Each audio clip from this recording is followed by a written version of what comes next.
63. Um mundo ardente. Agora, olha o que você me fez dizer. Você é sempre capaz de trazer à tona meu lado mais extremo, velho amigo. E ainda o considero um amigo, por mais que você me canse. O que está fazendo? Escreveu a telepena para Shallan. Nada demais, respondeu ela sob a luz das esferas. Apenas trabalhando nos livros Razão de Sebarial. Ela espiou através do buraco em sua ilusão, fitando a rua lá embaixo. As pessoas fluíam pela cidade como se estivessem marchando segundo algum ritmo estranho. Um fio, então uma onda, depois de volta para um fio. Raramente um fluxo constante. Qual seria a causa? Quer me visitar? Escreveu a caneta. Isso está ficando bem tedioso. Sinto muito, escreveu de volta a Adolin. Eita porra. Namoro com intermediário? Mas seria agradável ter uma conversa via telepena para me fazer companhia. Padrão zumbiu baixinho ao lado dela com a mentira. Shallan havia usado uma ilusão para expandir o tamanho do galpão no topo daquele prédio de apartamentos no acampamento de guerra de Sebarial, fornecendo um esconderijo onde sentar-se e vigiar a rua abaixo. 5 horas de espera. Bem confortável, com um banco e esferas para a iluminação, não havia revelado nada. Ninguém havia se aproximado da solitária árvore de casca-pedra crescendo junto à calçada. Ela não conhecia a espécie. Era antiga demais para ter sido plantada recentemente. Devia ser anterior à chegada de Sebarial. O tronco, retorcido e robusto, assemelhava-se a alguma variedade de dendrólito, mas a árvore também tinha longas frondes que se elevavam como fitas, retorcendo-se e flutuando ao vento. Essas lembravam um salgueiro do vale. Ela já havia feito um esboço. Procuraria mais tarde nos seus livros. A árvore estava acostumada a pessoas e não afastava suas frondes quando elas passavam. Se alguém houvesse se aproximado cuidadosamente o bastante para evitar tocar as frondes, Shallan teria visto. Se, em vez disso, alguém tivesse se movido rapidamente, as frondes teriam sentido as vibrações e recuado, o que ela também notaria. Estava razoavelmente certa de que, se alguém houvesse tentado pegar o item na árvore, ela teria sabido, mesmo se houvesse desviado o olhar por um momento. Suponho que posso continuar fazendo-lhe companhia. Thorin não tem mais nada para fazer, escreveu a telepena. Thorin era o fervoroso que estava escrevendo para Adolin, em visita por ordem do rapaz. O príncipe fez questão de observar que estava usando um fervoroso, em vez de uma das escribas do pai. Será que ele pensava que ela teria ciúme se usasse outra mulher nas tarefas de escriba? Ele pareceu se surpreender quando ela não expressou ciúme. As mulheres da corte eram tão mesquinhas assim? Ou será que Shallan era excêntrica, relaxada demais? Ele olhava bastante para o lado, e ela tinha que admitir que isso não a agradava. E havia também a reputação dele a se levar em conta. Diziam que Adolin costumava trocar de relacionamento tão frequentemente quanto os outros homens trocavam de casaco. Aí que ela vai ficar mais interessada. Talvez ela devesse ser mais apegada, mas a ideia era repulsiva. Tal comportamento a recordava do pai, mantendo o tamanho controle sobre as coisas, que por fim tudo se despedaçou. Sim, tenho certeza de que o bom fervoroso não tem nada melhor a fazer do que transcrever recados entre dois olhos claros, cortejando. Ela escreveu de volta a Adolin, usando o conjunto pousado em uma caixa ao lado. Ele é um fervoroso, enviou Adolin. Ele gosta de servir. É o papel deles. Eu pensei que o papel deles fosse salvar almas. Ele cansou disso, enviou Adolin. Ele me disse que já salvou 3 essa manhã. Ela sorriu, verificando a árvore. Nenhuma mudança ainda. Ah, é mesmo? Escreveu. Ele as guardou no bolso para mantê-las em segurança, imagina? Não. Os modos do pai não eram certos. Se quisesse manter Adolin, ela precisava tentar algo muito mais difícil do que simplesmente se apegar a ele. Teria de ser tão irresistível que ele não desejaria deixá-la. Infelizmente, Essa era uma área onde os treinamentos de Jasna e Tim não ajudariam. Jasna havia sido indiferente aos homens, e Tim não falara como mantê-los, só como distraí-los para um rápido engodo. Seu pai está se sentindo melhor? Ela escreveu. Até que sim. Está de pé e circulando desde ontem, tão forte quanto sempre. Que bom ouvir isso, respondeu ela. Os dois continuaram a trocar comentários ociosos enquanto Shallan espiava a árvore. O recado de Mereise a orientara a chegar durante a aurora e procurar suas instruções em um orifício no tronco da árvore. Ela chegara 4 horas adiantada, enquanto o céu ainda estava escuro, e se esgoelara até o topo daquele edifício para vigiar. Aparentemente, não havia chegado cedo o bastante. Realmente queria flagrar alguém colocando as instruções. Não gosto disso, disse Shallan, sussurrando para Padrão e ignorando a pena que escreveu a próxima tirada de Adolin. Por que Mraize não me deu as instruções via telepena? Por que me fazer vir aqui? Fez Padrão do chão abaixo. O sol há muito nascera. Ela precisava ir pegar as instruções, mas ainda hesitava, batendo o dedo contra a prancheta ao seu lado. Eles estão vigiando, compreendeu. O quê? Disse Padrão. Eles estão fazendo exatamente o que eu fiz. Estão escondidos em algum lugar e querem me ver pegando as instruções. Por quê? De que adianta? Isso dá a eles informações, disse Shallan. É o tipo de coisa que essas pessoas valorizam. Ela se inclinou para o lado, espiando pelo buraco, que pelo lado de fora parecia uma fresta entre dois tijolos. Não achava que Mraize a queria morta, apesar do nauseante incidente com o pobre condutor de carruagem. Ele havia concedido permissão para que os outros ao redor dele a matassem, caso a temessem. Mas aquilo, como tantas coisas relacionadas a Mraize, havia sido um teste. Se você realmente é forte e astucioso o suficiente para se juntar a nós, então vai evitar ser assassinado por essas pessoas, era o recado. Aquele ali era outro teste. Como podia passar nele de uma maneira que não acabasse com mais alguém morto? Eles estariam vigiando para vê-la pegar suas instruções, mas não havia muitos bons lugares para ficar de olho na árvore. Se ela fosse Mraize e seu pessoal, aonde iria para observar? Sentiu-se tolo ao pensar nisso. Padrão, vá olhar nas janelas desse edifício que dão para a rua.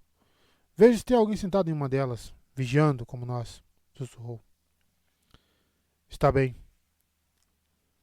disse ele, deslizando para fora da ilusão. Ficou subitamente consciente de que o pessoal de Mraize podia estar escondido em um lugar muito próximo, mas deixou de lado o nervosismo, lendo a réplica de Adolin. Boas notícias falando nisso. Meu pai me visitou a noite passada e conversamos bastante. Ele está preparando sua expedição para as planícies para combater os parchendianos de uma vez por todas. Parte da preparação envolve algumas missões de reconhecimento nos próximos dias. Consegui que ele concordasse em levá-la aos platôs durante uma delas. E podemos encontrar uma crisálida? Indagou Shallan. Bem, mesmo que os parchendianos não estejam mais lutando por elas, o pai não quer se arriscar.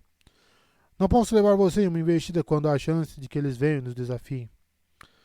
Mas estive pensando que podemos arranjar para que a missão de reconhecimento passe por um platô com uma crisálida que tenha sido coletada 1 ou 2 dias antes. Shallan franziu o senho. Uma crisálida morta e coletada? Não sei o quanto uma dessas vai me dizer. É melhor do que não ver nenhuma, certo? Replicou Adolin. E você disse que queria a chance de cortar uma. É quase a mesma coisa. Ele tinha razão. Além disso, ir até as planícies era a verdadeira meta. Vamos fazer isso. Quando? Em alguns dias. Shallan. Ela deu um pulo, mas era apenas Padrão, zumbindo de empolgação. Você tinha razão, disse ele. Ela está vigiando abaixo. Só um andar abaixo, segundo cômodo. Ela? Aquela com a máscara. Shallan sentiu um arrepio. E agora? Voltar para seus aposentos, depois escrever para Maryse e dizer que não apreciava ser espionada? Isso não seria nada útil. Olhando para o maço de papel, ela compreendeu que seu relacionamento com Maryse era similar ao seu relacionamento com Adolin.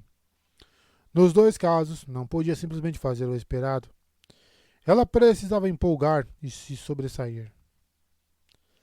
Preciso ir, escreveu para Adolin. Sebarial está me chamando. Pode demorar. Ela desligou a telepena e guardou-a na bolsa junto com a prancheta. Não na bolsa usual, mas numa bolsa resistente com uma alça de couro que passava pelo ombro, do tipo que Vel carregaria. Então, antes de perder a coragem, ela saiu do seu esconderijo ilusório, deu as costas para a parede do galpão, voltada para longe da rua, e tocou a lateral da ilusão, sugando a luz das tempestades. Isso fez com que a seção ilusória da parede desaparecesse, rapidamente se decompondo e fluindo para sua mão. Com sorte, ninguém estaria olhando para o galpão naquele momento. Se alguém estivesse, contudo, provavelmente acharia que a mudança era uma ilusão de ótica. Em seguida, ela se ajoelhou e usou luz das tempestades para infundir padrão e uni-lo com uma imagem de Vel que havia desenhado antes. Shallan gesticulou com a cabeça para que se movesse e a imagem de Vel caminhou com ele. Era uma boa imagem.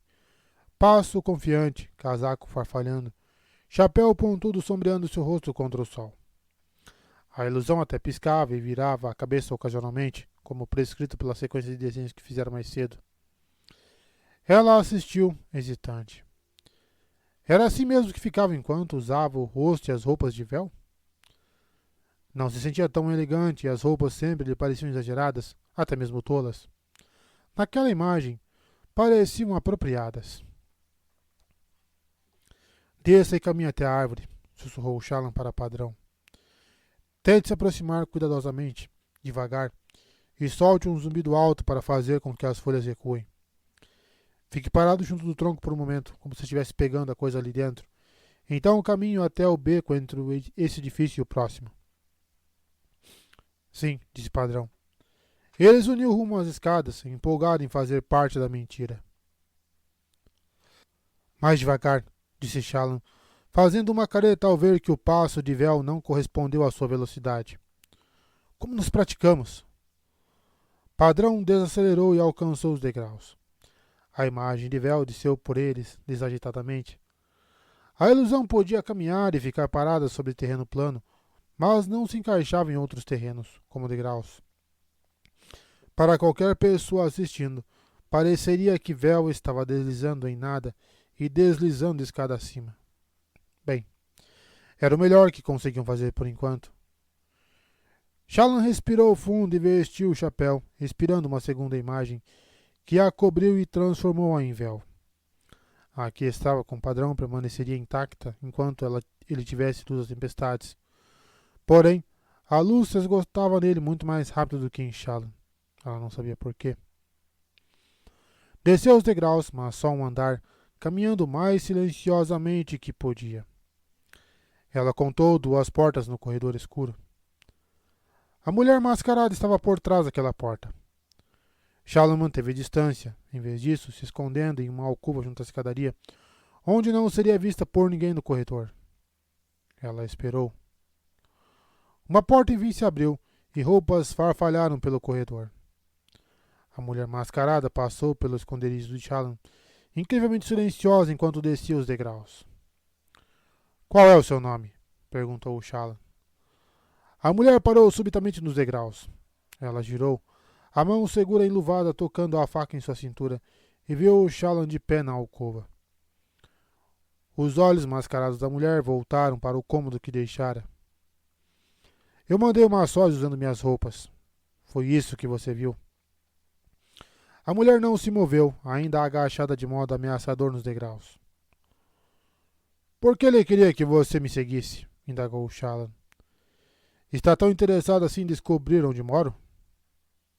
Não, responde a mulher finalmente. As instruções na árvore mandam que você cumpra uma tarefa imediatamente, sem tempo a perder. Shallan franziu o senho, pensando. Então o seu trabalho não era me seguir até em casa, mas me seguir na missão. Para ver como eu a realizava? A mulher nada disse. Shallan avançou, sentando-se no degrau superior, cruzando os braços sobre as pernas. Então, qual é o trabalho? As instruções estão na... Prefiro ouvir de você. Pode me chamar de preguiçosa. Como você me encontrou? Questionou a mulher.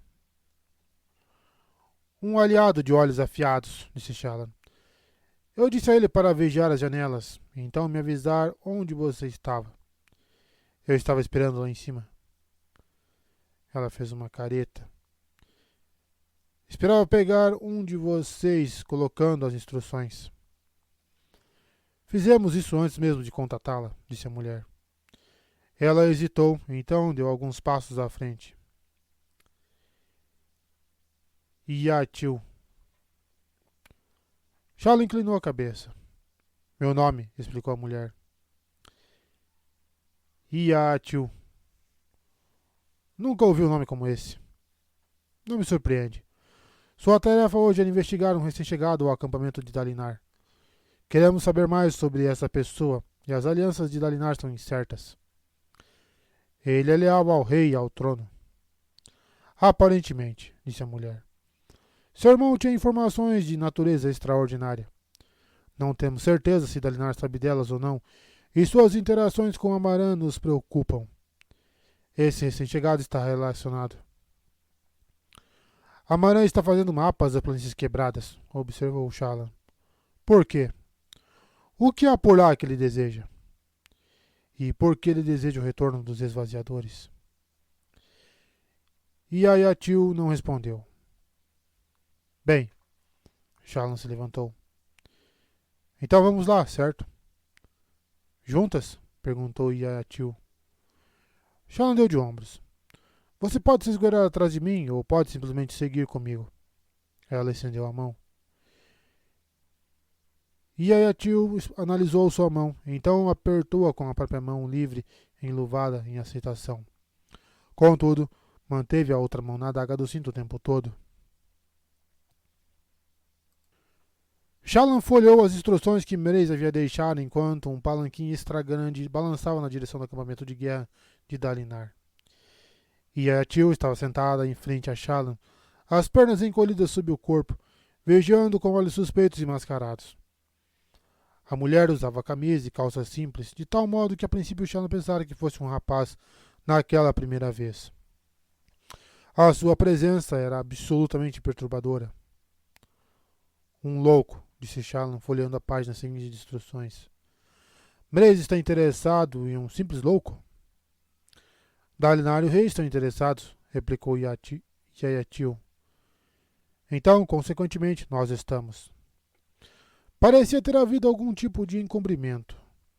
O louco havia chegado sob a custódia de um homem chamado Bordin, um criado que Dalinar havia alocado em Kholinar anos antes. As informações de Mraize eram de que esse tal Bordin não era um simples mensageiro, mas sim um dos lacaios de maior confiança de Dalinar. Ele havia sido deixado em Aletkar para espionar a rainha, ou assim pensavam os sangue espectros. Mas por que alguém precisava ficar de olho na rainha? O informe não explicava. O tal Bordin havia chegado apressado às planícies quebradas algumas semanas atrás, trazendo o louco e outra carga misteriosa. A tarefa de Shallan era descobrir quem era esse louco e por que Dalinar o esconder em um monastério com instruções estritas de que ninguém tivesse acesso a ele, a não ser fervorosos específicos. O seu mestre sabe mais sobre esse assunto do que está me dizendo. Meu mestre? Perguntou Yatil. Mraize. A mulher soltou uma gargalhada. Está enganada. Ele não é meu mestre. É meu aluno. Em que? Indagou Shallan. Yatil fitou-a com um olhar neutro e não respondeu. Por que a máscara? Quis saber Shallan, se inclinando para a frente. O que ela significa? Por que você se esconde? Muitas vezes me perguntei por que vocês aqui saem por aí tão descaradamente, com as feições expostas para todos. Minha máscara resguarda minha individualidade. Além disso, me dá a habilidade de me adaptar. Shallan recostou-se pensativa. Você está disposta a ponderar, observou Yayatil, em vez de fazer uma pergunta atrás da outra. Isso é bom. Seus instintos, contudo, devem ser julgados. Você é a caçadora ou é a presa? Nenhuma coisa nem outra, respondeu Shallan imediatamente. Todos são uma coisa ou a outra. Os condutores do palanquim desaceleraram. Shallan espiou pelas cortinas e descobriu que haviam finalmente chegado à fronteira do acampamento de guerra de Dalinar. Ali, soldados nos portões detinham cada pessoa na fila à espera de entrar. Como você vai nos colocar para dentro? Indagou Yayatil, enquanto Shallan fechava as cortinas. O grão-príncipe Colin tornou-se cauteloso ultimamente, com assassinos surgindo na noite. Qual mentira nos dará acesso ao seu reino? Que maravilha, ela pensou, revisando sua lista de tarefas. Shallan não só precisava se infiltrar no monastério e descobrir informações sobre o tal louco, como também precisava fazê-lo sem revelar demais sobre si mesma ou as habilidades para Yayatil. Precisava pensar rápido. Os soldados adiante mandaram o palanquim se aproximar. Olhos claros, não precisavam esperar na fila comum, e os soldados presumiram que um veículo de tal qualidade tivesse alguém rico dentro. Respirando fundo, Shallan removeu seu chapéu, puxando o cabelo para a frente sobre o ombro. Então pôs o rosto para fora das cortinas, de modo que seu cabelo pendesse diante dela, fora do palanquim. No mesmo instante, removeu sua ilusão e fechou as cortinas, bem firmemente atrás de sua cabeça, apertadas contra seu pescoço, para impedir que Yayatil visse a transformação. Os condutores eram parchemanos, e ela duvidava que fossem comentar sobre suas ações. Seu mestre, olhos claros, felizmente olhava para o outro lado. Seu palanquim balançou até a frente da fila, e os guardas se espantaram quando a viram. Eles acenaram para que passasse imediatamente. O rosto da noiva de Adolin já era bem conhecido àquela altura. Agora, como recuperar a aparência de véu? Havia gente ali na rua. Ela não podia expirar luz das tempestades pendendo da janela. Padrão, sussurrou ela. Vá fazer um barulho na janela do outro lado do palanquim. Tinha havia incutido nela a necessidade de criar uma distração com uma mão enquanto surrupiava um objeto com a outra. O mesmo princípio poderia funcionar ali. Um gritinho agudo soou da outra janela. Shallan voltou a cabeça para dentro do palanquim com um movimento rápido, expirando luz das tempestades. Balançou as cortinas com distração e obscureceu o rosto com um chapéu ao recolocá-lo.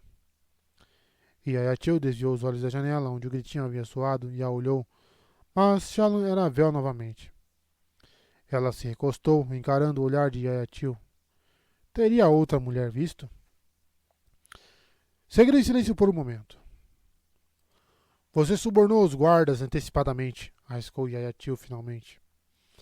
Gostaria de saber como fez isso. Os homens de Colin são difíceis de subornar. Você procurou um dos supervisores, talvez? Shallan sorriu de uma maneira que esperava que fosse frustrante. O palanquim continuou rumo ao templo do acampamento de guerra, uma parte do acampamento de Dalinar que ela nunca visitara. Na verdade, tampouco visitara os fervorosos de Sebarial com muita frequência. Muito embora, em uma das visitas, tivesse descoberto que eram surpreendentemente devotos, considerando o seu dono. Ela espiou pela janela enquanto se aproximavam. O terreno do templo de Dalinar era tão despojado quanto imaginara.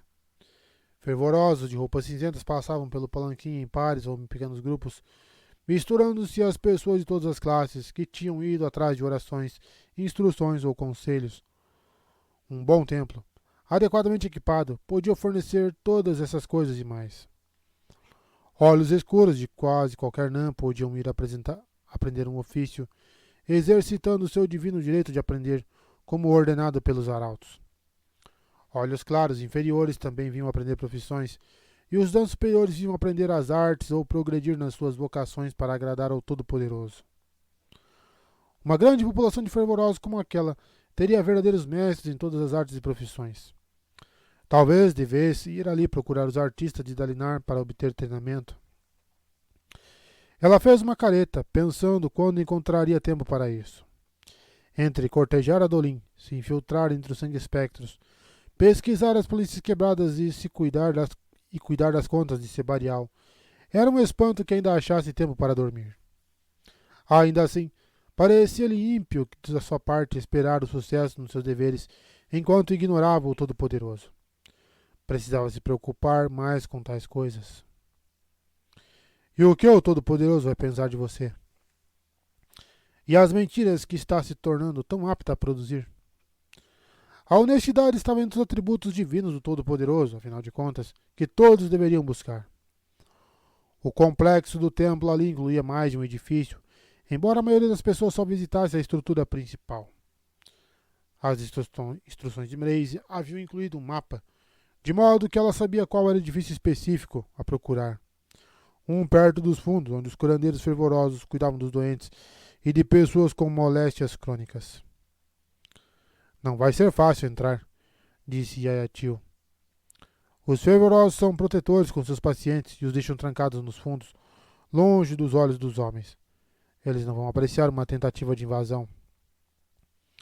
As instruções indicavam que hoje era o dia perfeito para entrar sorrateiramente, replicou Shallan.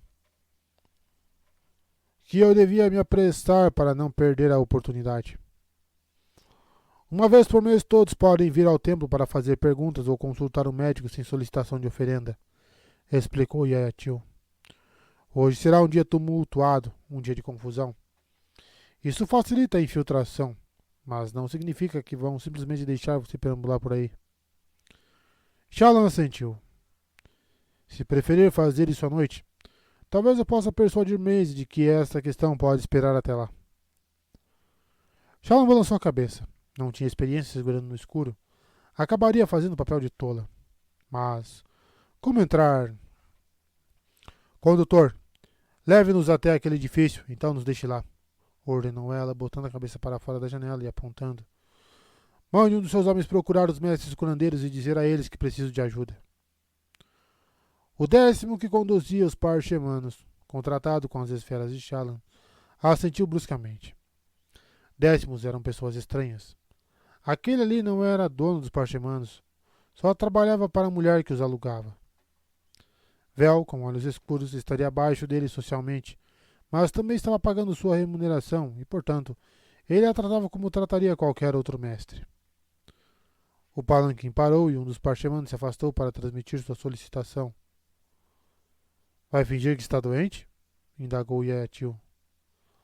Algo assim, disse Shallan, enquanto passos soavam do lado de fora. Ela desceu para saudar um par de fervorosos de barba quadradas que conversavam enquanto os parchemanos os conduziam na sua direção. Eles a olharam de cima a baixo, notando que seus olhos escuros e suas roupas, que eram bem feitas, mas obviamente destinadas a uso pesado. Provavelmente situaram-na em um dos nãs médios superiores, uma cidadã, mas não particularmente importante. Qual é o problema, jovem? Indagou o mais velho dos fervorosos. É minha irmã, mentiu Shallan. Ela colocou uma estranha máscara e se recusa a removê-la. Um grunhido baixo soou de dentro do palanquim. Criança, uma irmã teimosa não é uma questão para os fervorosos, disse o fervoroso no comando com um tom paciente. Compreendo, bom irmão, disse Shallan, erguendo as mãos diante de si. Mas não é simples teimosia. Acho que um dos esvaziadores está habitando seu corpo. Ela abriu as cortinas do palanquim, revelando Yayatil no interior. Sua estranha máscara fez com que os fervorosos recuassem e interrompessem suas objeções. O mais jovem dos dois fitou Yayatil com os olhos arregalados. Yayatil virou-se para Shallan e, com um suspiro quase inaudível, começou a se balançar para a frente e para trás. Devemos matá-los? Murmurou ela. Não. Não devemos. Mas alguém vai ver. Não diga essas coisas. Não vou prestar atenção. Ela começou a cantarolar. O fervoroso mais jovem virou-se para olhar para o mais velho. Isso é terrível, concordou o fervoroso. Venha, condutor. Faça com que seus parchemanos tragam o palanquim. Pouco tempo depois, Shallan esperava em um canto de uma pequena sala do monastério, observando Yayatil resistir aos cuidados de vários fervorosos. Ela repetidamente os avisava que, se removessem sua máscara, teria que matá-los. Aquilo não parecia fazer parte da encenação. Felizmente, ela desempenhava bem o papel. Suas palavras raivosas, misturadas com seu rosto oculto, arrepiavam até Shallan. Os fervorosos pareciam alternadamente fascinados e horrorizados. Concentre-se no desenho, pensou Shallan consigo mesma. Era o esboço de um dos fervorosos, um homem gordo e com mais ou menos a altura dela. O desenho era apressado, mas eficaz. Ela pensou distraidamente em como seria ter uma barba. Será que pinicava? Pinica, uxe. Mas não. O cabelo em sua cabeça não pinicava. Então, por que o cabelo do rosto pinicaria? Como eles não sujavam aquilo com comida? Ela terminou com alguns poucos traços rápidos, depois se levantou em silêncio. E Yayatil atraiu a atenção dos fervorosos com um novo ataque de raiva. Shallan acenou com a cabeça em agradecimento e então escapou pela porta, adentrando o corredor. Depois de olhar para os lados para conferir se estava sozinha, usou uma nuvem de luz da tempestade para se transformar no fervoroso. Feito isso, estendeu a mão e enfiou seu cabelo liso e ruivo, a única parte que ameaçava escapar da ilusão, por dentro das costas do casaco. Padrão, sussurrou ela, voltando-se e caminhando pelo corredor com um ar despreocupado. Encontre-o, mandou ela, tirando da bolsa um desenho do louco que Mraize havia deixado na árvore. O desenho havia sido feito à distância e não era lá muito bom. Com sorte. Segundo corredor à esquerda, disse Padrão. Shallan olhou para ele, embora seu novo disfarce, um traje de fervoroso, obscurecesse o ponto no qual o Padrão havia pousado no casaco dela. Como você sabe? Você estava distraída desenhando. Eu espiei por aí. Há uma mulher muito interessante a 4 portas aqui. Ela parece estar esfregando excremento na parede. Eca! Shallan achava que podia sentir o cheiro. Padrões, disse ele enquanto caminhavam. Não dei uma boa olhada no que ela estava escrevendo, mas parecia muito interessante. Acho que vou... Não, sussurrou Shallan. Fique comigo. Ela sorriu, acenando com a cabeça para vários fervorosos de passagem. Eles felizmente não falaram com ela, apenas acenaram de volta. O edifício do monastério, como tudo mais no acampamento de Dalinar, era dividido por corredores simples e sem ornamentação. Shallan seguiu as instruções de Padrão até uma porta pesada embutida na rocha. A tranca se abriu com a ajuda do espreno e Shallan esgueirou-se para dentro silenciosamente. Uma única janela pequena, que mais parecia uma fenda, mostrava-se incapaz de iluminar plenamente a grande figura sentada na cama. De pele negra, como um homem dos reinos macabaquianos, ele tinha cabelo escuro e desgrenhado e braços enormes. Eram braços de um trabalhador ou de um soldado. O homem estava sentado encolhido, as costas curvadas, cabeça baixa, a frágil luz da janela traçando uma faixa branca nas suas costas. Era uma silhueta sinistra e poderosa. O homem estava sussurrando. Shallan não conseguia identificar as palavras. Ela tremeu de costas para a porta e segurou o esboço que recebera de Mraize. Parecia ser a mesma pessoa, pelo menos. A cor da pele e o corpo robusto pareciam iguais, embora o homem fosse muito mais musculoso do que a imagem indicava. Raios! Aquelas mãos pareciam capazes de esmagá-la feito um caranguejo. O homem não se moveu. Não ergueu os olhos, não mudou de posição. Era como um pedregulho que havia rolado murro abaixo até parar ali. Por que está tão escuro? Indagou o Padrão, em um tom de voz perfeitamente alegre. O louco não reagiu ao comentário ou mesmo a Shallan quando ela deu um passo à frente. A teoria moderna do auxílio aos loucos sugere confinamento em quartos escuros, sussurrou Shallan. Luz demais os estimula e pode reduzir a eficácia do tratamento. Era isso que lembrava, pelo menos. Não havia lido muito sobre o assunto. O quarto era escuro. Aquela janela certamente não tinha mais do que alguns dedos de largura. O que ele estava murmurando? Shallan continuou avançando cautelosamente. Senhor? Chamou. Então hesitou, percebendo que estava projetando a voz de uma mulher, jovem do corpo de um fervoroso gordo e idoso. Será que isso espantaria o homem? Ele não estava olhando, então ela removeu a ilusão. Ele não parece zangado, comentou o padrão. Mas você o chamou de louco. Louco é uma palavra usada em contextos diferentes, disse Shallan. Um deles é louco de raiva, que significa zangado. Outro significa com problemas mentais. Ah, disse o padrão.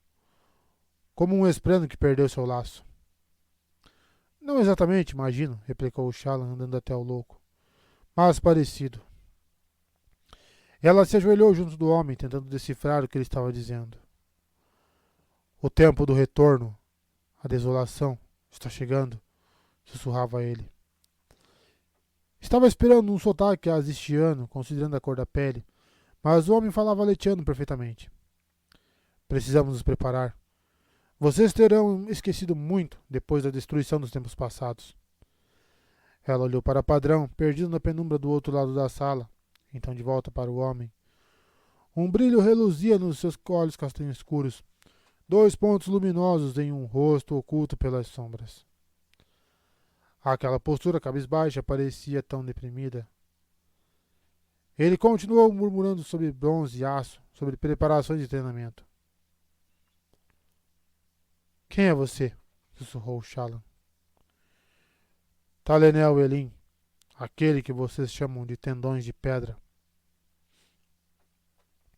Ela sentiu um arrepio. Então o louco continuou, sussurrando as mesmas coisas de antes, em uma repetição exata. Ela nem mesmo tinha certeza de se seu comentário for uma resposta à pergunta ou apenas parte da récita. Ele não respondeu a mais nada.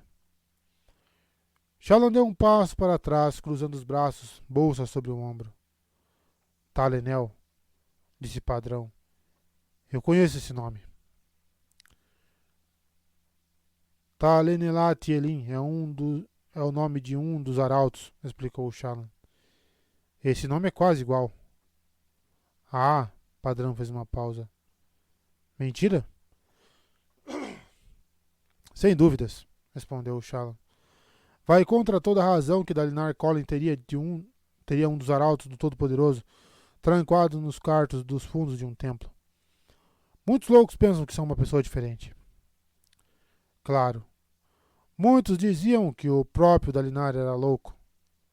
E ele estava tentando refundar os Cavaleiros Radiantes. Capturar um louco que pensava que era um dos arautos era compatível com isso. Louco, de onde você veio? Perguntou Shallan. Ele continuou tagarelando. Você sabe o que Dalinar Kholin deseja de você? Mais ladainha. Shallan suspirou, mas se ajoelhou e escreveu as palavras exatas para entregar a Maze. Pegou a sequência inteira, escutou-a por completo 2 vezes, para certificar-se de que ele não ia dizer nada de novo. Ele não disse seu suposto nome dessa vez, contudo. Então havia esse único desvio.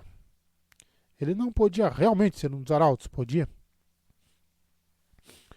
Não seja tola, ela pensou, guardando seu material de escrita. Os arautos brilham como o sol, possuem espadas de honra e falam com as vozes de 1000 trombetas. Eles podiam derrubar edifícios com um comando, forçar as tempestades a obedecer e curar com um toque. Shallan caminhou até a porta, àquela altura. Sua ausência na outra sala teria sido notada. Ela devia voltar e contar sua mentira a respeito de procurar uma bebida para sua garganta seca. Primeiro, contudo, precisava recolocar o disfarce de fervoroso. Ela sugou um pouco de luz das tempestades, então expirou, usando a memória ainda fresca do fervoroso para criar... Ah! O louco levantou-se de um salto, gritando, e lançou-se sobre ela com uma velocidade incrível. Enquanto Shallan gritava de surpresa, ele a agarrou e empurrou-a para fora da sua nuvem de luz das tempestades. A imagem se desfez em vapor, e o louco abateu contra a parede, os olhos regalados, a respiração ofegante. Ele estudou o rosto dela com os olhos frenéticos, as pupilas correndo de um lado para o outro. Shallan tremeu com dificuldade para respirar. 10 batimentos cardíacos. Um dos cavaleiros de Shar, sussurrou o louco. Seus olhos se estreitaram. Eu me lembro. Ele os fundou? Sim. Várias desolações atrás. Deixou de ser apenas conversa. Deixou de ser conversa há milhares de anos, mas... Quando... Ele se afastou, cambaleando para trás, a mão na cabeça. A espada fractal de Shallan surgiu nas mãos dela, mas não parecia mais precisar da arma. O homem deu-lhe as costas, caminhou até sua cama, então deitou-se e se encolheu. Shallan avançou com cuidado e descobriu que ele voltara a murmurar as mesmas coisas de antes. Ela dispensou a espada. A alma da minha mãe. Shallan, chamou o padrão. Shallan, você está louca? Ela estremeceu. Quanto tempo havia se passado? Sim, respondeu, caminhando apressadamente para a porta. Espiou o lado de fora. Não podia se arriscar a usar luz das tempestades novamente naquela sala. Simplesmente teria que escapulir. Raios. Várias pessoas se aproximavam pelo corredor. Ela teria que esperar que passassem. Só que eles pareciam estar indo direto para aquela porta. Um dos homens era o grão-senhor Amaran.